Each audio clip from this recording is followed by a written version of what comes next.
ఏ ఈ చేతి సో అందరికీ నమస్కారం.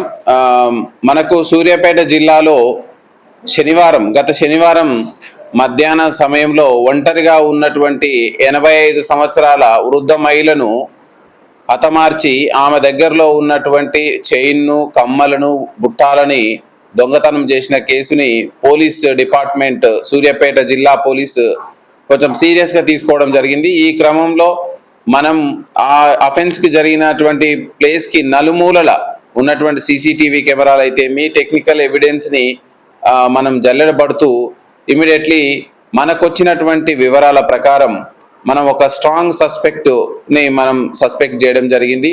అతనికి మనకు వచ్చిన ఆధారాల ప్రకారం అదే కాలనీలో ఈ యొక్క అఫెన్స్కి దూరంగా 4-5 ఇండ్ల దూరంలో రెంట్కు తీసుకొని వాళ్ళ అమ్మతో సహా జీవనం సాగిస్తూ ఉన్నాడు. అతను శివకోటి సైదులాచారి అని మనకు తెలిసింది. సో మనకు వచ్చినటువంటి ఆధారాలను పట్టుకొని అతని యొక్క మూమెంట్ని మనం ట్రాక్ చేస్తే అతను మిర్యాలగూడ అఫెన్స్ చేసిన తర్వాత మిర్యాలగూడ వెళ్ళడం, మిర్యాలగూడ నుంచి వాళ్ళ చిన్న కొడుకు ఉండే ఏలూరు అవతల గాయాలగూడెం అని ఉంటుంది.